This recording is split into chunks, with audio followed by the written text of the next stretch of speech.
Hi, my name is Shirley Johnston, and I am here today to interview Stephanie Rothman, director of the film we just watched, director, producer, and screenwriter. Stephanie was the first woman to be awarded the Directors Guild of America Fellowship for director of a student film, and certainly this in 1970, and it was followed up, I'm sorry, I'm just grandly gesturing to the screen. But your other films, besides Student Nurses, included The Velvet Vampire, Group Marriage, Terminal Island, The Working Girls, as well as the It's a Bikini World that you'd mentioned. So, thank you. One of the things when we first talked, you talked a little bit about how you got your start in filming, but one of the things when we talked was the fact that you faced challenges as a director, not just because you were a woman, but also because you didn't have a lot of family connections. Could you talk a little bit about the film world at the time you went into it? Yes, it was very nepotistic. When I was in film school, most of us had no connections with anyone in the film industry. There were a few, I should add, everyone except for one person in my class was male. And she was a captain in the Air Force. And anyway, most of the other men had no connection, as I didn't. But there were several who did. And they knew that when they finished school, they would go and have jobs. But the rest of us knew that that wasn't possible. It was very difficult to get into a union unless you had a relative in it. They were very nepotistic also. And, of course, if you were a woman, forget about it. With the exception of the Writers Guild, of course, and the editors. But those were the areas in which some women, a few women, could get jobs. So that sort of follows up to my question. Is that those were the main areas, or were there other accessible jobs behind the screen? Yes, behind the camera, you could be a script supervisor. If you were going to be a union makeup artist, you couldn't be a woman at that time. I had a friend who, in fact, worked on my films as the makeup artist, and she tried to join. And they told her, no, you can't. You can only be in the hairdressers union. And she said, why? And they said, because it's traditional. What a great reason. Isn't it? I can think of, that's a reason that's been given since time immemorial, by the way, for exclusivity. Precisely. Thanks. So, we've talked about the reference to the film, to Student Nurses being an exploitation film. So could you give us a little bit of a definition and a little bit of a history of exploitation films? Yes. The word exploitation is anachronistic now as a word for advertising. It's a term that used to be used in the early 20th century. When it got associated with films, it was with films that had no stars in them, and that in order to attract attention, had to do something transgressive, had to have very extreme advertising, or had to show things that more respectable films wouldn't show. By the 1960s, the B pictures that the studios made were disappearing, and as exploitation films continued to be made, they sort of became the B pictures of the motion picture industry. They weren't necessarily played on double bills with studio pictures, but they often played just by themselves. The Student Nurses was a first-run feature wherever it played, but basically these were the new B pictures.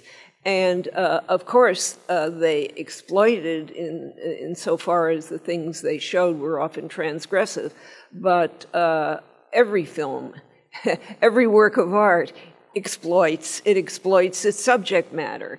But the term exploitation film was considered very pejorative, and I didn't even know I made exploitation films until I read a review of the Student Nurses in Daily Variety, and the reviewer said, these were his actual words. His name was Art Murphy, and he was their head reviewer. It was amazing that he went to see it, but he did.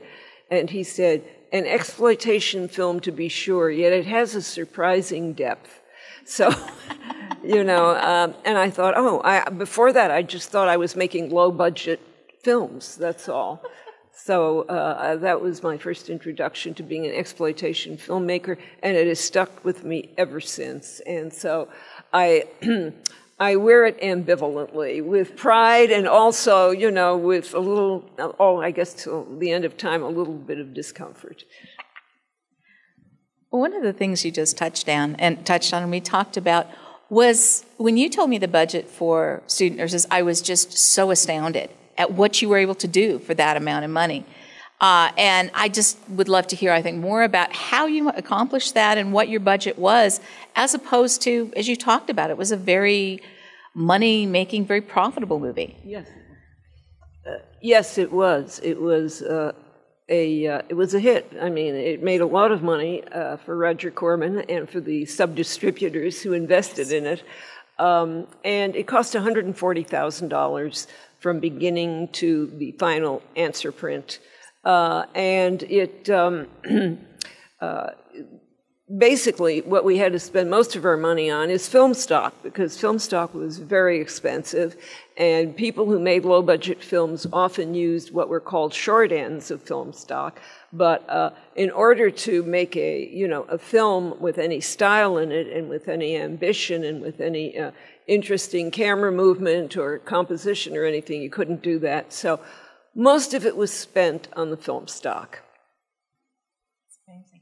And I think you said that your first weekend out, you beat the student nurses beat the big studio film, which was? Oh, in release in Los Angeles, yes. It was Darling Lily, starring Julie Andrews.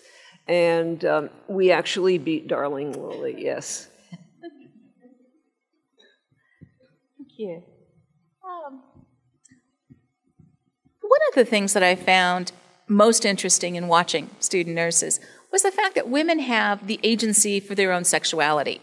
I remember a lot of films of that time when either women were seduced by men or they used their sexuality to accomplish something, but just the simple idea of, well, let's just have sex because it's fun was so unusual. Did you get any real pushback from anybody on using that as a theme? Not at all. We really were in 1970. We really were very modern. I mean, I don't know how people who watch the film feel about it, but I think that many of the themes in it, many of the attitudes in it are very contemporary. I mean, it's not that different today. Maybe the cars look different, and maybe some of the clothing, but Well, I just think it struck me because we talked about the fact that films seem a little more conservative. Sometimes they're not quite there with the people that were running the studios at the time and making a lot of the films. So this just seemed very of its time. It was. I mean, it was less conservative than films being made by the studios. I wish I had the facilities and the budgets of the films that were being made by the studios, but no, I didn't have that. But what I had was a certain kind of freedom that they didn't have because they were anxious because of their big investments. And making a low-budget film gives you a certain freedom. And talking about that, we had talked a little bit about the Hays Code and how it, at that time, impacted what could and couldn't be seen on it. And how did that have an impact on what you could do? And then you had a wonderful story about some of the gentlemen involved with the Hays Code seeing your film. Well, the Motion Picture Producers Association, who gives the ratings for films, was just retiring the last of the people who, since the 1930s, had enforced the Hays Code, which came in the early 30s because before the Hays Code there was a great deal of freedom in films. And I mean, they were frankly sexual, and they were the language was was franker, and also, men and women slept in the same bed. When the thing that always was the great signature to me of the Hays Code was that married couples would be lying next to each other in twin beds, right, in the marital bedroom. And so the very last people who exercised the Hays Code actually rated the student nurses. And when we brought the film to be rated, Charles Swartz, my husband, and I met them. And, they were very polite and so forth. And then when we, a couple of weeks later, we went into a restaurant and sitting there at the bar with these men. And they called us over and asked us to have a drink with them and said, we really like this film. And we said, well, it certainly doesn't conform to, what you were enforcing over the years. They said, yeah, right, we had to do that. That was our job. But we're very glad that things have been freed up now and that you can make a film like yours. Yeah. I think one of the things that interests me, not just with student nurses, but also with group marriage and working girls, was your continued theme of some of the very topical things like using La Raza, talking about the Vietnam War, talking about abortion as being, something that existed, it wasn't hidden away. So again, did you just get your ideas for bringing in these larger topics from what was happening around you? Did you have any particular interests in them? Yes, I had a great interest in everything that was going on. My last 2 years of college, as an undergraduate, I majored in sociology, and so social behavior was obviously something of great fascination to me.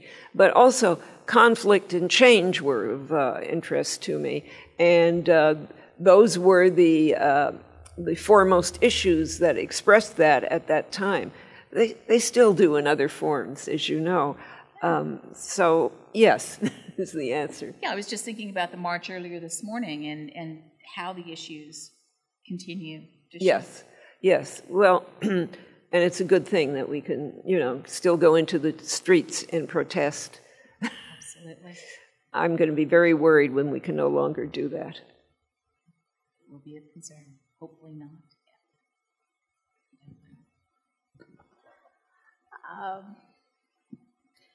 So given the financial success of exploitation films, particularly low budget, good return, why did exploitation films begin to fade? Why did they die out? Because the studios started doing in their films what exploitation films had been doing. And after a while, they were followed by television. And so there was no longer any market for it. And so they first began to go to video. And now I suppose there's still a few that may be made, but I don't think so. I think they died out maybe, I don't know, almost completely 15 years ago. So I'm really interested in your films because the last film that you directed was mid-70s-ish. And then it just seems as though looking back over the last 10 or 15 years, there seems to be such a tremendous interest back in your films. Can you tell me sort of where that started? And I know you've been to several different places to discuss your films.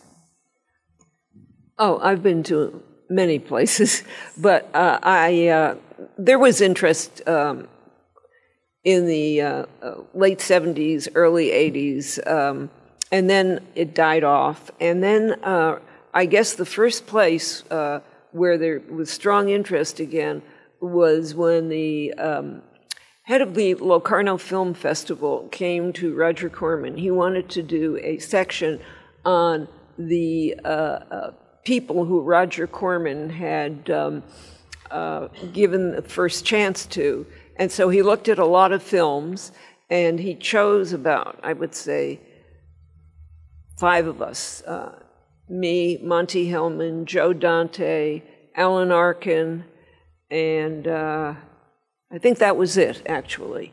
And then he chose some actors who had been in his films. And there was Mary Woronov, who's, of course, famous from Andy Warhol's films, but is a very intelligent woman and a good actress and an author, by the way, as well. And Kevin McCarthy, who is a very well-known actor, and of course is the brother, if anyone doesn't know this, of the famous author Mary McCarthy. I always like to add that. And so that was the first occasion. And after that, I started getting invitations from other European places. And in particular, there was interest in Germany. And so I went to Germany, and they started playing my films in revival houses around Germany and also at festivals. And then there was, you know, there's never been that much interest in America, let's put it that way. But then there was the Biennale in Vienna, and then there have been, I have been invited occasionally to places in the United States as well. But I'm just going to say one more thing. There has been interest, and that's what is very important to me, in preserving my films. First of all, by the Academy of Motion Picture Arts and Sciences, and then by the Museum of Modern Art, which has the 3 films you mentioned, or actually a 4th film as well, Terminal Island. Excuse me, they don't have student nurses. That's, the Academy has student nurses, and the Velvet Vampire. Terminal, the other 3, Working Girls, Group Marriage, and Terminal Island, are at the Museum of Modern Art and will be preserved in their archive. However, it's been a real problem, and it really panicked me for many years. When MGM Laboratories shut down in the early 2000s, the negatives of the films that I didn't make for Roger Corman were all stored there, and they disappeared. And we couldn't find them. And my husband passed away thinking that they were completely lost. And then I encountered a film programmer and now the owner of a theater in New York who really liked the films. And he said, I'm going to help you find them. And he did. And the way he did is he got in touch with archivists, including Joe Linder at the Academy of Motion Arts and Sciences, and they started calling around to people they know, people who, you know, work in, not necessarily even archivists, but people who work with the classic films that are stored at various studios. And they were able to find a CRI of Group Marriage. They were able to find the original negative of Terminal Island. The Working Girls, the negative is completely disappeared. So it will have to be restored digitally.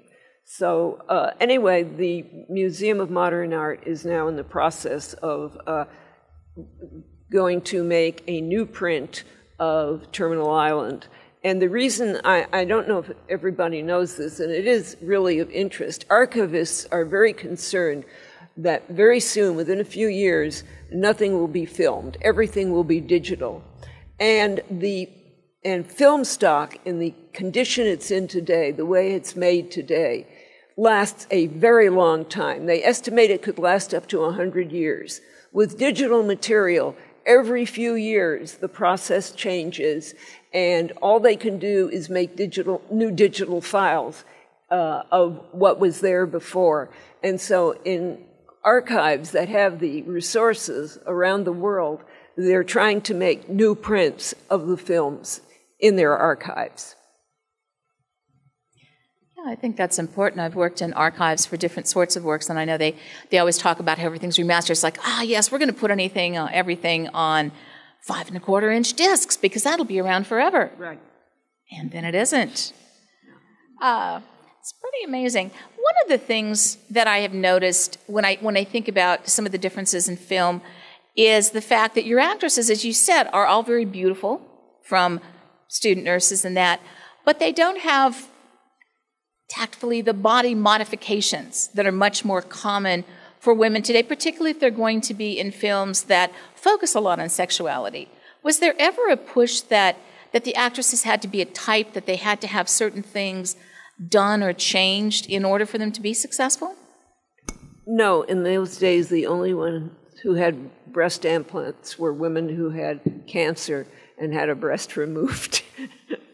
I mean, that wasn't even thought of at that time. And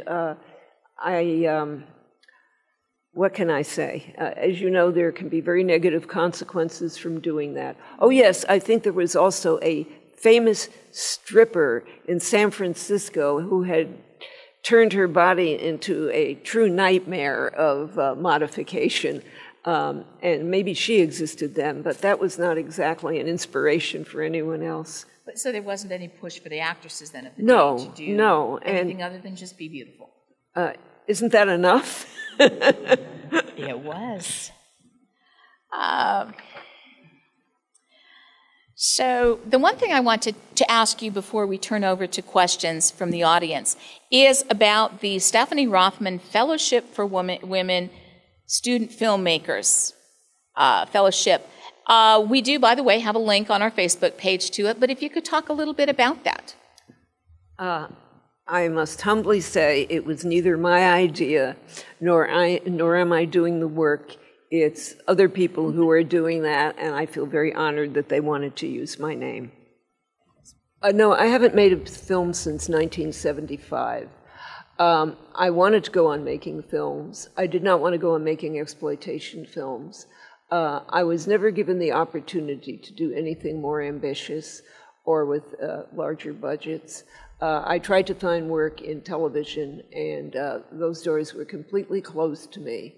And so after 10 years of trying, I said, I'm going to go on living, and I've done so since then. Have I tried in recent years when equipment is lighter and cheaper, and you really can, I think, very effectively make modestly budget independent films, some of which are perfectly marvelous. No, I haven't thought of it in recent years because to make a film is a collaborative process. And, you know, as I was saying to Shirley, I think it's very arrogant of directors to say a film by at the beginning of the film. And I never did that. I think it's, I just think it's embarrassing myself. But at any rate, it is a collaborative process, and I'm not a producer. I've never wanted to be a producer, and well, I would certainly co-produce or something. I just don't want to do that, and it's too much effort. If I'm going to direct, I need to focus my energies on directing, and that opportunity has never come along. In the past 40 years, oh, I have no idea. I don't own the film, and I don't benefit from the profits, and I don't get any residuals, so I have no idea. It made some millions of dollars, which in those days was a lot. How many millions it made, I don't know, but it was in the millions. The problem with, I can speak with a great deal of unhappiness about this, the problem with my films on Netflix and on the internet and so forth is most of the stuff is pirated, and it looks like it's been developed in someone's bathtub. And, you know, cuts have been made, things have been blown up, or screens have been split. It's just, it's not the original films. If you want to see the original films, you really have to see the prints of the original films. Or what hasn't been done, DVDs have not been made from the original negative. Which would, you know, look very nice. But it hasn't been done because my films are not famous. They're not, you know, owned by studios. They're not classics. So that doesn't happen. I only had 2 mentors in my life. Can you hear me? Yes. Okay, I only had 2 mentors in my life. The first was the chairman of the cinema department at USC, where I studied film, and he was very encouraging, and he got me to see Roger Corman for a job interview, which I got, obviously, and Roger was my other mentor. Roger was extremely encouraging. He was extremely helpful in teaching me how to work fast and yet get the maximum value you could out of what you were shooting. I'm proud to say he very much liked my work, and we got along very well. The only reason that Roger and I didn't continue working together beyond the first 3 films is I needed to make a living, and he did not pay very well, to put it tactfully.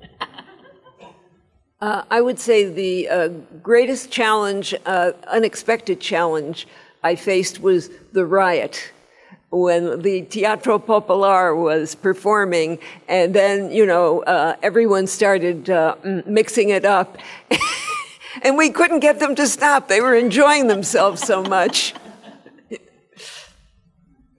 And thank you for your kind words also.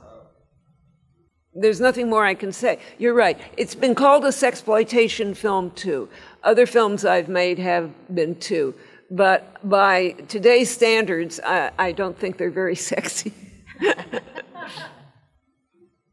I always relied on handheld cameras a lot in my films. In fact, there are shots that don't look handheld that, in fact, are. And as far as the Steadicam go, it wasn't invented at that point. The Steadicam came in the mid-'70s, not before then. And I did like to, if I made films today, I'd still like to go out in the street and shoot among people as discreetly as possible and place my actors there. I've always felt that that gave a greater feeling of authenticity and also interest, because otherwise you're looking at scenes and there are actors in them, and whether they are as beautiful as my actresses were or not, they could be still the plainest people in the world, they're still, actors and they're performing. But once you put them in the world, then they become people, then they become much more convincing, and I think more convincing in their roles. There really wasn't music coordination as such. There was a music producer named Clancy Grass III, and he went through the film with us. We told him what we needed, and he got it for us. And he had, a studio, had access to things, and that's how the music came about. I'm glad you liked it. We liked it, too. Well, actually, it wasn't reviewed very much. And if it was in other cities, I never got the reviews back. There was no really strong reaction to the film except, and you'll find this funny, I found it funny then, I believe it was in Minneapolis, or maybe it was Indianapolis, Indiana, where the Nurses Association was absolutely outraged by this film, and they picketed it, and as a consequence, of course, it did even better business. Well, I'd say it's pretty self-evident that you got the message of it. You also got the, angry reaction of Fred, and I don't know what to say about it, except that it seemed that it would make it a far stronger scene if the abortion were contrasted with somebody having sex. In other words, it's like an eternal cycle that goes on. And so one person is, or one woman, I should say, is suffering for the consequences of her mistake of taking up with such a loser of a man, this woman, who's pretty much a loser herself, is busy continuing the cycle of life, at least going through the motions of it. I think she's too wise to get pregnant, but nevertheless, it just seemed like a very interesting idea for emphasizing both events. Well, if I were to do it today, I'd want to do it about some contemporary conflict that we're all experiencing today. There are people, and I would probably like to do it, and this is going to sound perhaps a little silly, but I'd like to do it in perhaps symbolic terms, which is what basically you do in film. That is to say, the film, the particular event in the film stands for the whole of human experience, and about that particular kind of event. And basically, that's what I'd like to do. There are many things going on right now that are quite amazing and frightening, more frightening maybe than amazing. So that's what I'd like to do. By the way, I wanted to say something about the point this gentleman made about how the wealthy often have separate bedrooms or had separate bedrooms in the past. And I just wanted to note that that continues today, as I've read in the White House. Well, I've enjoyed this so much, and now I would like to give you our Nevada Women's Film Festival Vanguard Award to Stephanie Rothman. And this award is so important to us because this is an award that we want to give to people who were the trailblazers, the pathfinders, people who did the work so that filmmakers today and women in film can continue the journey. And I would just like to award this on behalf of our entire film festival to you, Stephanie Rothman. Thank you so much. What a surprise, really. And it's lovely. Thank you very much.